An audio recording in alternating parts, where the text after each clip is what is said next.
Welcome to the Assessment Plan Critique video presentation.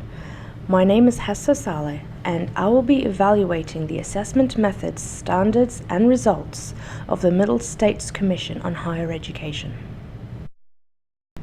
The Middle States Commission on Higher Education is a voluntary non-governmental regional membership association currently serving higher education institutions in Delaware, the District of Columbia, Maryland, New Jersey, New York, Pennsylvania, Puerto Rico, the Virgin Islands, and other geographic areas, including international institutions who are directly related or affiliated with local headquarters, such as the American University in Sharjah, located in Sharjah of the United Arab Emirates, but considered a branch of the headquarters in Washington, D.C.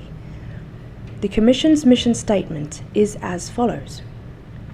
The Middle States Commission on Higher Education assures students and the public of the educational quality of higher education. The Commission's accreditation process ensures institutional accountability, self-appraisal, improvement, and innovation through peer review and the rigorous application of standards within the context of institutional missions. The criteria for the assessments are as follows: program goals, student learning outcomes, data source, methods and measures, benchmark standards, timeline of assessment, data analysis, and results. The stress on the mission statement and goals is pretty heavy because it reflects why the institution was founded in the first place. It is so important that it is the first standard that the MSCHE explains to interested audiences.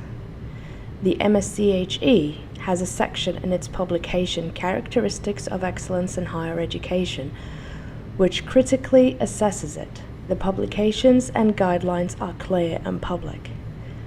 I chose to assess this process as exemplary because it is comprehensive and has meaningful goals, and it offers measurable indicators.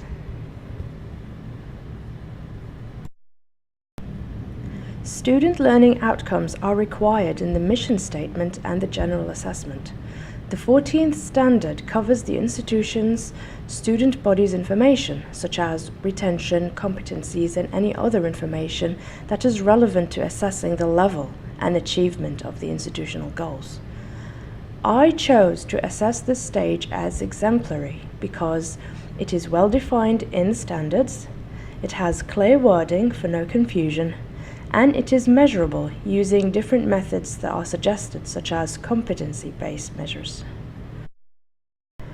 The process of data sourcing is very important to accreditation. As noted in their quarterly publications and the cycle chart, the Commission has clear outlines of its activities, the people conducting evaluation, and clearly defines adherence goals for accreditation. I chose to assess this process as exemplary because the Commission has a great breakdown of evaluation criteria. It defines key players, it has timeliness of its operation, and it's very purposeful. The comprehensive methods and measures towards a fair evaluation make the Commission exemplary in this process as well. They have clear-cut measures, leveled assessments, and are flexible to competencies, and give feedback through communications on internal and external levels.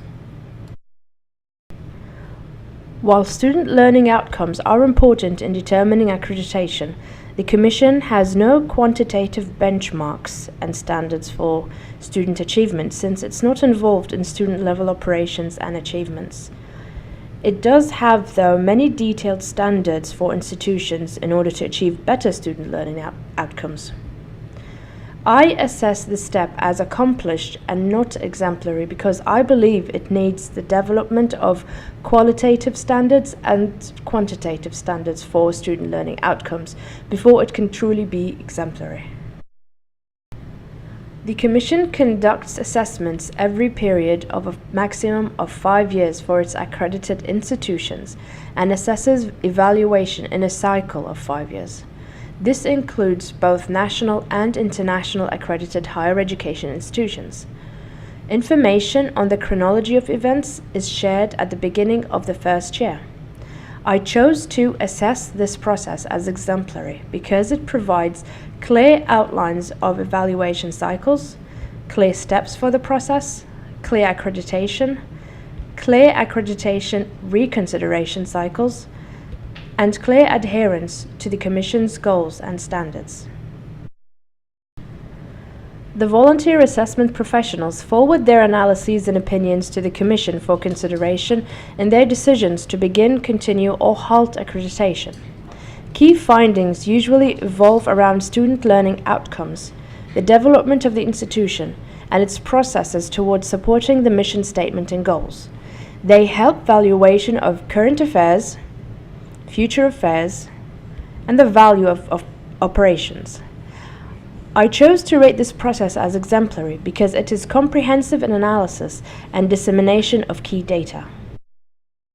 In this phase, the Commission uses data to evaluate the success of the institution and to determine whether it will stay under its accreditation umbrella or not. Results of the evaluations and revisions are communicated to the institutions for development purposes and self-assessment purposes. I chose to assess this process as exemplary because it gives clear outlines, clear expectations of data use, evidence of stakeholder communication, and evaluations as well as recommendations. The Commission has shown exemplary assessment in many of its evaluation processes, except benchmarking, because it lacks requirements for quantitative information for student learning outcomes. The Commission seems to be a growing accreditation commission, and it will need to be more specific and quantitative with its standards for student learning outcomes, as well as faculty performance measures, including but not limited to publications, signature assignments, reviews, and curriculum reviews. Otherwise, its continued support is proof of its excellent job. What I learned in this assignment is how to critique on a structured level.